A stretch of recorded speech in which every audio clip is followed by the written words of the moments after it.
केंद्र सरकार ने आज बुधवार को लोकसभा में पर्सनल डेटा प्रोटेक्शन बिल वापस ले लिया। सरकार इसकी जगह ऑनलाइन स्पेस में पर्सनल डेटा प्रोटेक्शन के लिए नया बिल लाएगी। केंद्र सरकार ने पर्सनल डेटा प्रोटेक्शन बिल 2021 को वापस ले लिया है। यह विधेयक संयुक्त संसदीय समिति को भेजा गया था। समिति ने इस विधेयक में 81 संशोधनों का सुझाव दिया था। इतने बड़े पैमाने पर सिफारिशों पर विचार करने के लिए इसे वापस लिया गया है। सरकारी सूत्रों के मुताबिक संयुक्त संसदीय समिति की रिपोर्ट पर विचार करते हुए एक व्यापक कानूनी ढांचे पर काम किया जा रहा है, जिससे नए बिल का रास्ता साफ होगा। विपक्षी दल कांग्रेस और तृणमूल कांग्रेस के विरोध का सामना करने के बाद 2019 में बिल को पैनल को भेजा गया था। विपक्ष ने कहा था कि डेटा गोपनीयता कानून नागरिकों के मौलिक अधिकारों का उल्लंघन करता है। विपक्षी दलों ने कहा था कि राष्ट्रीय सुरक्षा और अन्य कारणों का हवाला देते हुए लाए गए इस कानून से सरकार को लोगों के व्यक्तिगत डेटा तक पहुंचने के लिए व्यापक अधिकार दिए हैं। अब सरकार ने इस बिल को नए सिरे से लाने की बात कही है। रेवड़ी कल्चर को देश के लिए घातक बताने वाले देश के प्रधानमंत्री नरेंद्र मोदी के गुजरात राज्य में विधानसभा चुनाव से पहले राशन कार्ड पर मूंगफली का तेल 200 रुपए के बजाय 100 रुपए में देने का ऐलान किया गया है। गुजरात में विधानसभा चुनाव नजदीक है और गुजरात में सालों से सत्ता पर बैठी हुई भारतीय जनता पार्टी गुजरात की सियासत में आम आदमी पार्टी की एंट्री से हिली हुई है। आम आदमी पार्टी द्वारा लगातार तरह तरह के ऐलान किए जा रहे हैं और नागरिकों को अपनी ओर खींचने की कोशिश की जा रही है।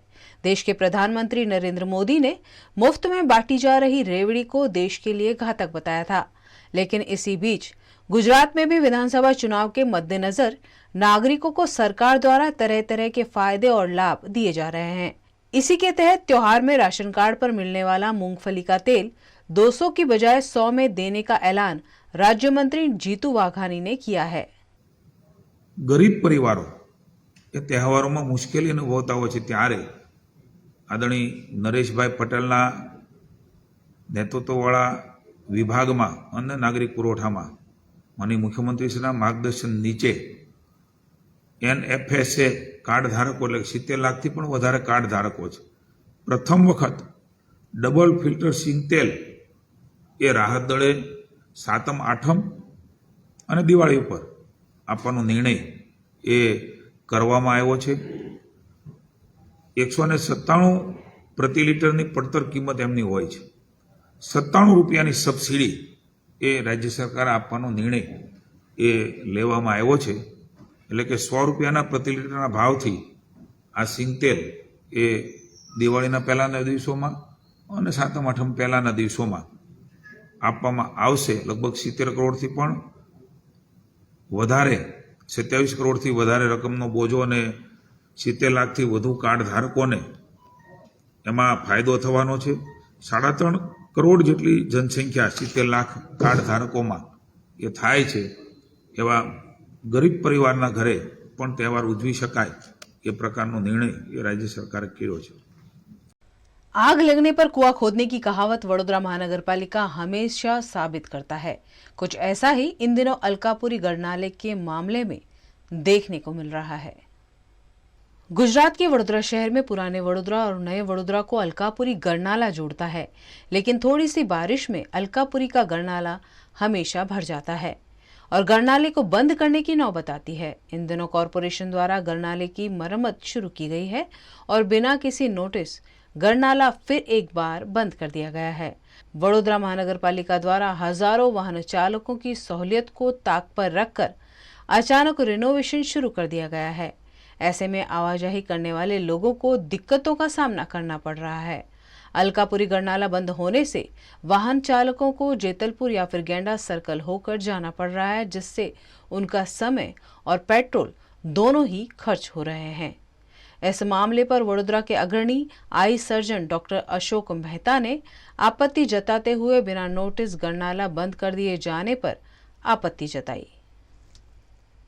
ये अलकापुरी जो अंडर पास है रेलवे स्टेशन के पास वडोदरा का सबसे जो मेन ट्रैफिक का वो रहता है, वो आज सुबह से अचानक को किसी भी तरह की कोई भी पब्लिक को जानकारी दिए बिना, जाहिरात मीडिया में दिए बिना सुबह से बंद कर दिया। और वो भी पैदल चलने वालों के लिए भी, साइकिल वालों के लिए, 2 व्हीलर, 3 व्हीलर, 4 व्हीलर सभी ट्रैफिक के लिए बंद कर दिया, दोनों साइड का, अलकापुरी से सयाजीगंज जाने वाला भी और सयाजीगंज से अलकापुरी जाने वाला भी। तो ये बिना जानकारी ऐसे बंद कर दिया, उससे पब्लिक को इतनी परेशानी हो रही है, क्योंकि कुछ ना कुछ जानकारी तो देनी ही चाहिए। आजकल तो मीडिया में, इलेक्ट्रॉनिक मीडिया में, प्रिंट मीडिया में, सोशल मीडिया में भी वो दे सकते थे। दूसरी बात कि इवन वो बंद करने के बाद भी जहाँ अंडर ब्रिज जो है, अंडरपास है गरनाला, उसका वहाँ तक लोग आते हैं, उसके बाद पता चलता है कि वो तो बंद है। आगे से भी उन लोगों ने डाइवर्जन के कोई साइन बोर्ड नहीं लगाए हैं या कोई व्यवस्था नहीं की है। लोगों को लास्ट गरनाला तक, अंडर पास तक आके पता चलता है और बाद में वहाँ बहुत हेवोक हो रहा है। तीसरी बात कि जो डाइवर्जन है, वो डाइवर्जन भी अभी सब जगह काम चालू है, ब्रिज का काम चालू है, भीमनाथ ब्रिज हो या पंड्या ब्रिज हो, बाकी जगह भी सब ब्रिज के काम हैं। तो वो सब जगह इनकम्प्लीट रोड्स है, डाइवर्जन के रोड्स भी सब खड्डे वाले हैं, तो पर लोगों को ज़्यादा बहुत परेशानी हो रही है। उसमें लोगों को अपनी खुद की फिज़िकल डैमेज की, एक्सीडेंट्स की, व्हीकल डैमेज की, पॉल्यूशन की, फ्यूल लॉस, पेट्रोल डीजल का लॉस होने की, टाइम, एनर्जी, सब कुछ लॉस हो रहा है। तो सही मायने में ये एक बार सही तरीके से जानकारी दे के प्री प्लान किया होता और कितने दिन बंद रखने वाले हैं वो भी देना चाहिए। ये सही टाइम नहीं है, सही में ये मॉनसून से पहले हो जाना चाहिए। ये गरनाला की हालत तो ऑलमोस्ट 1.5-2 साल से ख़राब है, जब वो कुछ आग लगी थी और वो उसके बाद भी कॉरपोरेशन में भी हमने 4-6 दफ़ा भेजा है कंप्लेन, पर कुछ हुआ नहीं।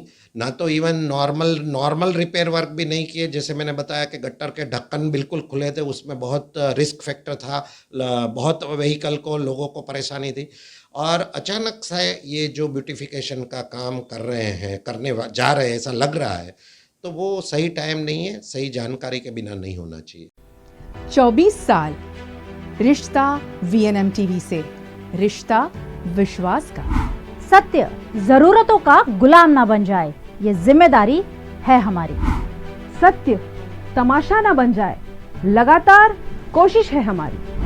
सच का सच, झूठ का झूठ, नहीं छोड़ेंगे कोई कसर। हम है आपकी आवाज, दोनों पलटों पर होगी बराबर नजर। बच्चे हैं देश का भविष्य, उनको देंगे नया आकार, नए भारत का होगा सपना साकार। VNM यानी न्यूज़ और मनोरंजन, दिन भर आपके साथ।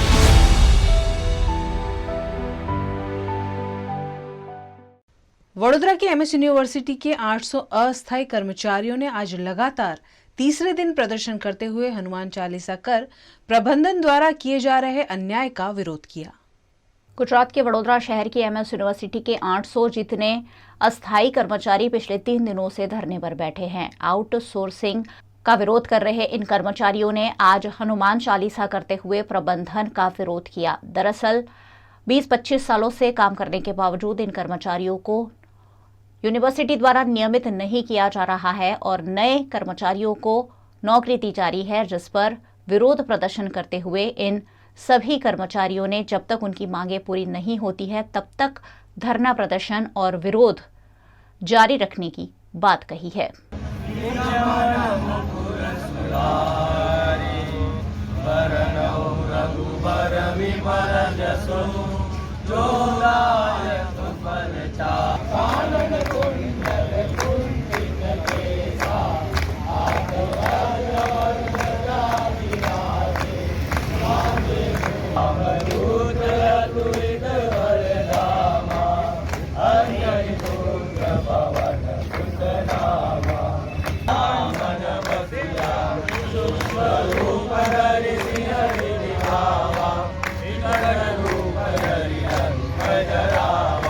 जब महाराजा सयाजीराव यूनिवर्सिटी के हम कुल 800 हंगामी कर्मचारी हैं। आज हम तीसरे दिन पे हम धरना पे बैठे हैं। पहले दिन हमने रामधुन की थी, दूसरे दिन हम कल धरना पे बैठे हैं और आज तीसरा दिन हम हनुमान चालीसा का पाठ करने बैठे हैं।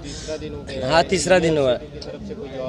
सर, यूनिवर्सिटी से कोई जवाब नहीं मिला। यूनिवर्सिटी द्वारा हमको सिर्फ धाक धमकी मिली है उन्होंने ऐसा बोला है कि जो कोई कर्मचारी नौकरी नहीं करेगा और हमारे विरोध में जाएगा तो उनको LWP कर देंगे या नौकरी से बाहर निकाल देंगे, ऐसी धाक धमकी दी है उन लोगों ने। हम लोगों ने तो नक्की किया है, मतलब निश्चित किया है कि जब तक हमारी मांग पूरी नहीं होगी तब तक हम काम नहीं करेंगे। कोई भी फैकल्टी, कोई भी डिपार्टमेंट में हम काम नहीं करेंगे। हम रोज़ हेड ऑफिस का 10 से 6 में बैठेंगे। दिग्गज कांग्रेसी नेता और कांग्रेस अध्यक्ष सोनिया गांधी के राजनीतिक सलाहकार रहे अहमद पटेल की बेटी मुमताज पटेल के भरूच में आयोजित एक कार्यक्रम में उपस्थित रहने पर तरह तरह के तर्क वितर्क लगाए जा रहे हैं। गुजरात में विधानसभा के चुनाव नजदीक हैं और ऐसे में राजनीतिक गलियारों से जुड़े सभी लोगों की गतिविधियों को संभावनाओं के तौर पर देखा जा रहा है। कांग्रेस के बड़े नेताओं में शामिल रहे भरूच के अहमद पटेल की बेटी मुमताज पटेल भरूच में आयोजित एक जन शिक्षण संस्था के कार्यक्रम में शामिल हुई। इस मौके पर मुमताज पटेल ने कहा कि हम राजनीति में एक्टिव हो कि ना हो, भरूच के लिए हमेशा कार्यरत हैं। अगर विधानसभा का टिकट मिलता है और जनता का सहयोग रहा तो चुनाव भी जरूर लड़ेंगे। चुनाव के ऐन मौके पर मुमताज पटेल के सक्रिय होने से भारतीय जनता पार्टी में भी आश्चर्य देखने को मिल रहा है। जो आज यहाँ पे लेडीज़ आई हैं ट्रेनिंग के लिए, मेरी उनको बहुत बहुत शुभकामनाएं कि ये सफलतापूर्वक इस कोर्स को पूरा करें और आगे जाके यही उनकी आमदनी का एक रास्ता बने। और शुक्रिया इस NGO का और डेक्कन केमिकल का कि ये प्रोग्राम उन्होंने स्पॉन्सर किया और कम्युनिटी बिल्डिंग में हेल्प करा। મેમ અહેમદભાઈના વારસદાર તરીકે કોંગ્રેસમાં એક્ટિવ રોલ તરીકે ક્યારે આપણે આવશું? अहमद भाई के पॉलिटिकल वारिसदार नहीं है, जैसे मैंने कहा राजनीतिक वारिस नहीं है, पर पॉलिटिक्स में ज़रूर करेंगे। अच्छा काम करने का मौका मिलेगा तो उसके लिए पॉलिटिक्स ज़रूर करेंगे। अभी जो कांग्रेस में से सब भाजपा में जा रहा है उसमें आपका क्या मानना है? कहीं ना कहीं कुछ दिक्कत तो होगी, पर ये सिलसिला बदलना पड़ेगा। आप भविष्य में कांग्रेस में से एक्टिव रहोगे या नहीं रहोगे? मैं भविष्य में एक्टिव रहूंगी, अभी तो यही बोल रही हूँ और भरूच में एक्टिव रहूंगी जरूर। अगर आपको टिकट दी जाए तो क्या करोगे? टिकट नहीं दी जाएगी? टिकट दी जाएगी, देखते हैं, जनता अगर तैयार होगी एक्सेप्ट करने के लिए तो जरूर।